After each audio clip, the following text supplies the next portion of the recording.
kiraho bivuze ngo nawe ubuso wahingagaho ibirayi warabugabanije? Bwaragabanutse cyane, bwaragabanutse. Nawe urabona ibi nibyo mbinzi. Muri bagenzi bawe birumvikana kana gace k'abahinzi muranaganira niyo ugenda ubireba. Muri bagenzi bawe naho nuko byagenze, abantu bavuye ku birayi bafata ibindi bihingwa? Nabo niko byagenze, kuko urabona uyu mugabo uri hano utuye ufite bino birayi hano yitwa Kidi, ni umuhinzi nawe ndangarugero, ariko ibi nibyo afite. Ibi nibyo urabona mugabo uri utuye byo haruguru ya byanje. Kandi mbere yahingaga hegitari 2, kandi gahinga karambura neza twahinzeho.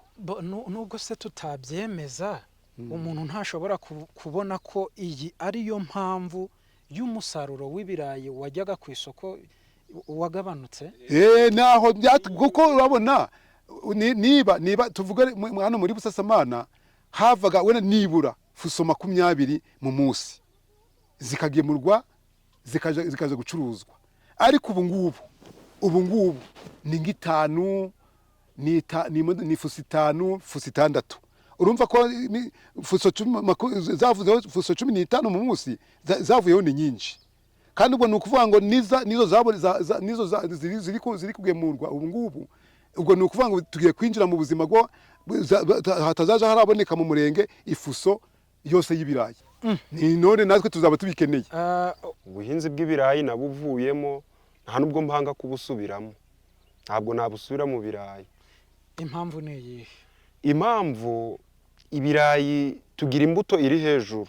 Buno imbuto ni 2, ngiyi imbuto ni 1200 kaze neza. Umuti ni 125. Amatiyoda nayo yariyongereye.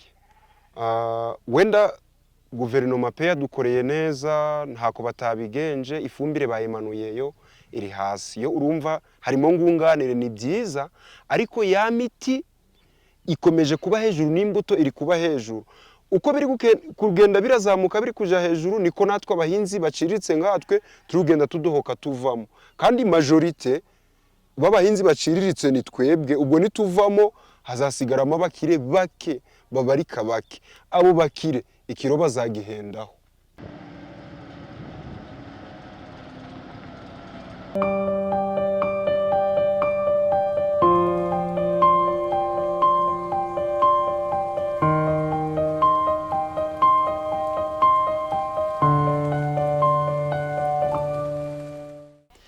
Uyu munsi tugiye kuganira ku ngingo navuga ngo ijyanye n'igihe. Ni ingingo ijyanye n'ibiciro biri ku isoko, cyane cyane ku bijyanye n'ikiribwa cy'ikirayi benshi batajya basiba ku mafunguro yabo.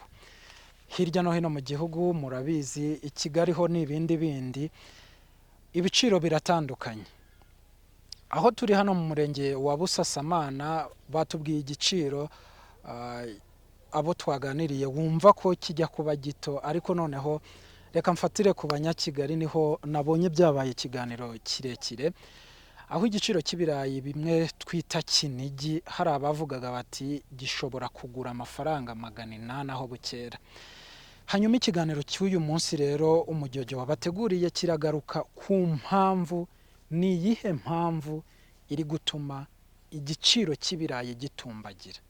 Ntabwo ari ibyo bya kinigi gusa, hari n'ibyo ujya kugura ugasanga ni bitoya cyane nubwo ntazi neza amazina yabyo, ariko buri wese akava ku isoko yibaza ngo ni iki cyabaye, ni iyihe mpamvu iri gutuma igiciro cy'ibirayi kizamuka cyane. Muri iki kiganiro rero abahinzi ubwabo bagiye kutubwira n'iki cyatumye igiciro cy'ibirayi kirushaho kuzamukaho kugira ngo kimanuke. Hanyuma bari buze no kutubwira se nk'abantu babibamo babimazemo igihe, dufite n'abahinzi babimazemo imyaka irenga 20, 10 n'indi. Nk'abahinzi babimazemo igihe, ni iki cyakorwa kugira ngo buri wese abashe kwigondera ikirayi, abashe kwigurira ikiro cy'ibirayi, atunga umuryango we nk'uko yabimenyereye.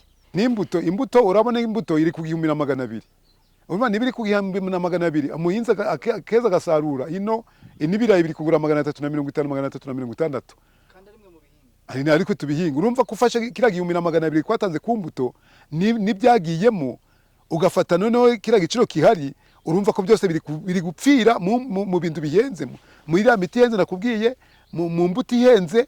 Noneho ibyo byose byaba bihenze rero bigatuma n'ibirayi nabyo bigira ute bizamuka, kuko bimwe dufite kwegera kuri 700, ikiro cy'ibirayi cyagera kuri 200, 250 gutyo, noneho bigakorana neza. Ariko izo ngaruka zo ziraboneka, nabura burwayi rero bwo mvise bwa sembeshi bukagenda bukubitana mugasanga n'ibindi bibazo, ahubwo nabwo tuboneyeho n'umwanya wo kuba babwira kugira ngo muzatuvugire batuzanira imiti nyayo iri kugahangana mu gihe cyo duhinze imyaka, tukabona imiti idufasha, niba iyo ndwara yabonetse tugatera iyo ndwara ikavamo.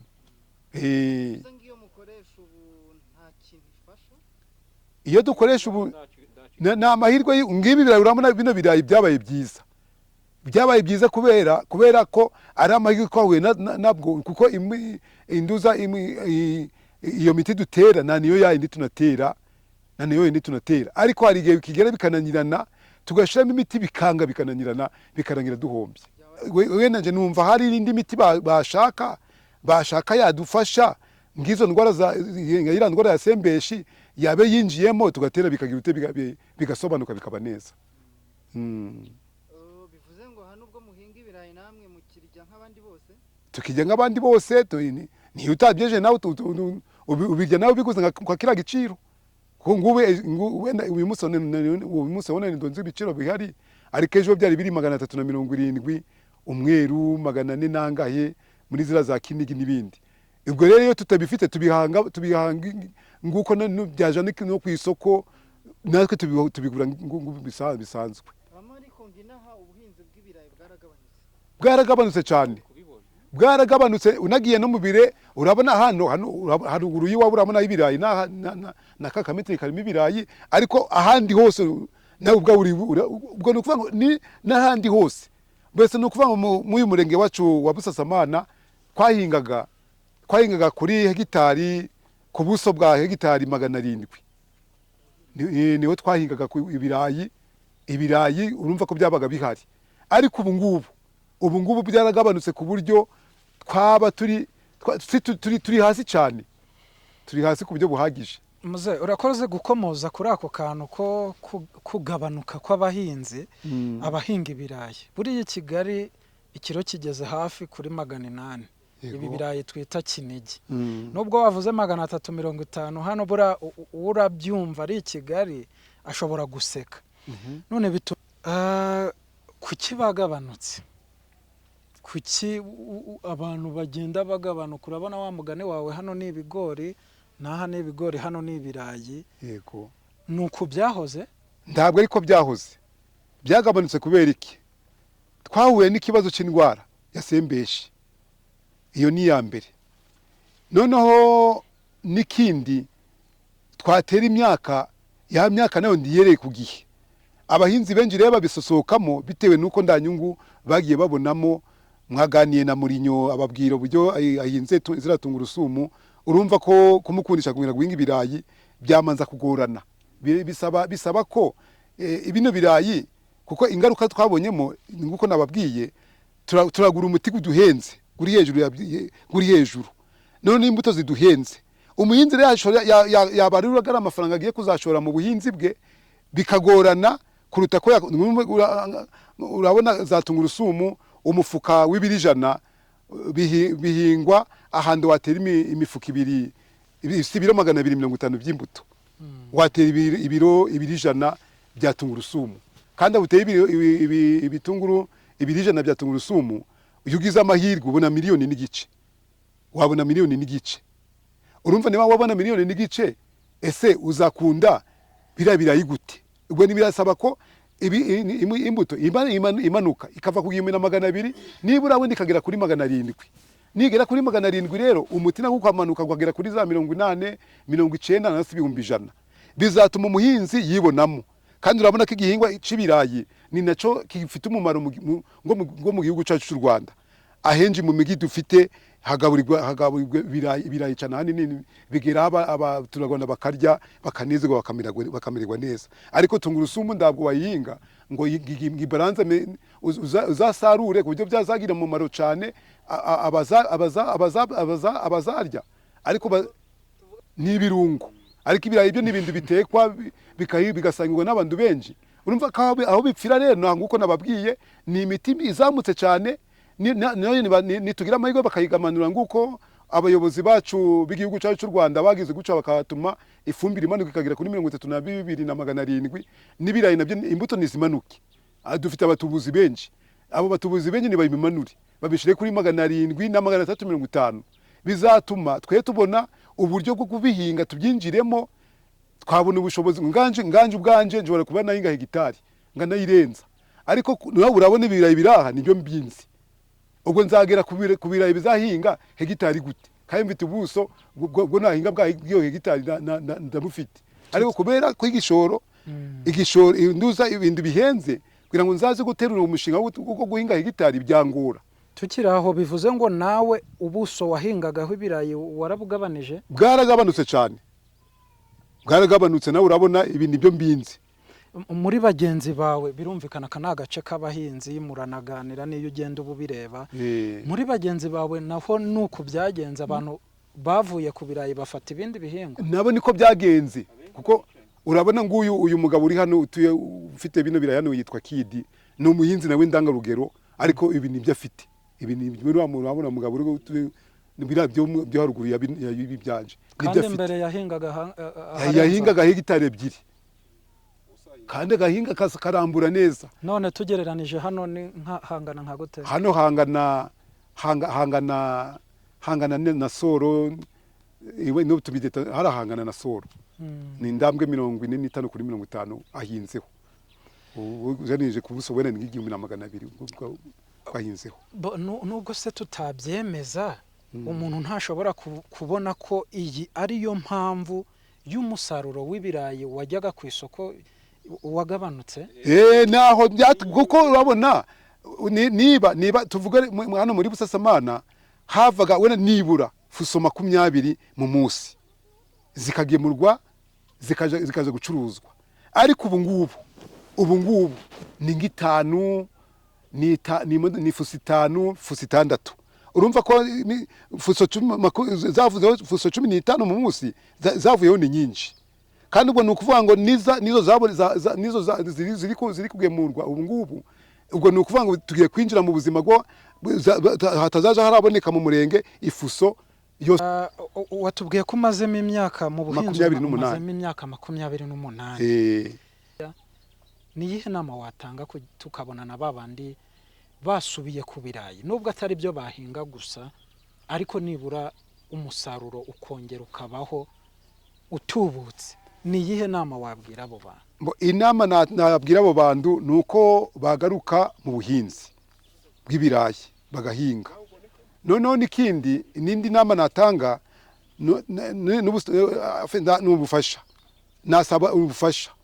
Aho ndabwira inama nasaba ubufasha ko ubuyobozi bwacu budukurikiranira 5 kuri 5, bakora ibishoboka byose bakareba uburyo abahinzi igihingwa cy'ibirayi imbuto zagabanuka, zamara kugabanuka noneho hanyuma n'imbuto nayo ikagabanuka ikaja ku giciro kimanutse hasi, bice bigatuma abahinzi babyibonamo, kuko n'ubundi nibimanuka abahinzi bazabyibonamo barusheho guhinga n'ubundi basubire mu buzima. Ico ni ca kabiri. Ica gatatu, niyo nanone bibonetse bikaboneka ari byinshi, hari igihe cagera noneho bwa buso bwaba bwinji ibirayi bikarata, byarata noneho bigatera uburakara abahinzi, kubera ko n'ubundi nabwo usanga bamaze igihe kirekire batari kubona abakiriye gutyo. Ariko ko biri kose ngurikije ubuhinzi buriho buno nuko biri kugenda, numva bitazongera kugaruka wenda ibyo ngibyo mvuze. Ariko nitubone igiciro cy'ibirayi kigabanutse cy'imbuto n'imbuto nazo n'ifumbire nguko ifumbire yamanutse, imiti nayo ikamanuka, ibyo bizatuma abahinzi basubira mu buhinzi bw'ibirayi, noneho biteze imbere ko turushaho kujya neza. Murakoze cyane. Murakoze namwe. Albert, twariho tuvuga ku kijyanye no kuba umusaruro w'ibirayi ujya ku isoko waragabanutse, tukabihuza n'ibiciro byazamutse. Wowe ubu ngubu tuvuga ngo batubwiraga ko hari abadohotse bavuye muri ubwo buhinzi, ku ruhande rwawe bihagaze bite? nanjye nabuvuyemo ubuhinzi bw'ibirayi nabuvuyemo, nta nubwo mpanga kubusubiramo, ntabwo nabusubira mu birayi. Impamvu ni iyihe? Impamvu ibirayi tugira imbuto iri hejuru, buno imbuto ni 200, ngiyi imbuto ni 1200 kaze neza.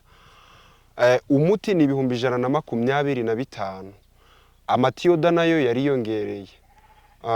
Wenda guverinoma pe yadukoreye neza, ntako batabigenje, ifumbire bayimanuyeyo iri hasi, yo urumva harimo ngunganire, ni byiza, ariko ya miti ikomeje kuba hejuru, n'imbuto iri kuba hejuru. Uko biri kugenda birazamuka biri kuja hejuru, niko natwe abahinzi baciriritse ngatwe turugenda tudohoka tuvamo, kandi majorite b'abahinzi baciriritse ni twebwe. Ubwo nituvamo hazasigaramo abakire bake, babarika bake. Abo bakire ikiro bazagihendaho. Icyo numvamo ni ukuvuga ngo niba binahinze nk'aha ngaha, bivuze ngo umuntu azaba yahinze ibyo kwirira cyangwa ibyo kugira ngo umuryango we utazasonza, ariko ntazabikora ngo ashoremo amafaranga ku buryo yasagurira isoko. Nicyo bishatse kuvuga, bishatse gusobanura iki? Nibyo ngibyo wabivuzeho neza, ubivuze cyane neza pe. Abahinzi benshi bari gufata umwanzuro, urumva hariho abari gufata umwanzuro, niba afite nk'imirima nk'itanu akavuga ngo nzahingamo igice kimwe cy'umurimo umwe, aribyo nzarya iwanje mu rugo. Urumva icyo ni ikibazo gikomeye cyane ku baturage bari muri uno Rwanda, kubera ko nuhinga ukavuga ngo wowe uzarya ibyo ushize mu rugo gusa, umuntu uri Kigali bizamugora kugura ibirayi, bizamugora cyane. Ubwo ugiye kurya wenyine wagiye kuburara. Mwe mwese rero abo twabanye muri iki kiganiro cyagarukaga ku mpamvu nyamukuru ituma ibiciro by'ibirayi birushaho gutumbagira hirya no hino mu gihugu, haba mu babihinga ndetse no mu mijyi hirya no hino aho bigemurwa. Mwiyumviye rero n'ibitekerezo byabo ku cyatuma ibiciro byongera kugaruka ku murongo. Nk'uko mwabyumvise rero, nubwo hakorwa ubundi busesenguzi harebwa izo mpamvu, mwabyiyumviye ko igikomeye ubuhinzi bw'ibirayi ibibugendaho byarazamutse. Inyongeramusaruro, imiti iterwa mu birayi yarazamutse ku buryo ibyo bakuramo bitahuraga n'ibyo bashoragamo. Benshi bafata icyemezo cyo kubivamo. Mwabyiyumviye ko hari benshi ubu ngubu bahinga ibyo gutunga umuryango wabo kurusha kuba bahinga bya bindi twabonaga biza mu mujyi wa Kigali bijya no mu yindi mijyi itandukanye kugira ngo amasoko abashe kubona ibirayi. Nicyo kijyanye no kuba abahinzi bagabanije ubuso bahingagaho ibirayi, umusaruro nawo uragabanuka biturutse ku kuba ibyo bashoragamo bitajyanye n'ibyo bakuragamo kubera inyongeramusaruro yahenze. Benshi bagiye mu buhinzi bwa tungurusumu nk'uko mwabyumvise, abandi bajya mu buhinzi bw'ibigori, ubw'imboga n'ibindi. Ni ukuvuga wowe wibazaga impamvu ejo wagiye kugura ikiro cy'ibirayi ugasanga hiyongereyeho 100, nyamara mu cyumweru gishize wari wabiguze nko kuri 500, ejo ugasanga ni 600, 700 cyangwa n'andi. Ngiyi impamvu abahinzi batanga ishobora kuba yaratumye igiciro cy'ibirayi kirushaho gutumbagira, ndetse bakavuga ko hatagize igikorwa wenda ngo abatureberera cyangwa abareberera abo bahinzi bagira uko babigenza, bishobora kurushaho kugabanya umusaruro w'ibirayi tubona ku isoko. Turabashimiye, mukomeze mudukurikire. Ibiganiro byacu bigaruka ku buhinzi n'ubworozi, bikabamo inyigisho ndetse bikagaragaza icyatuma umusaruro w'igihingwa runaka urushaho gukomeza kuzamuka nk'uko mwabikurikiye muri iki kiganiro. Turabashimiye cyane.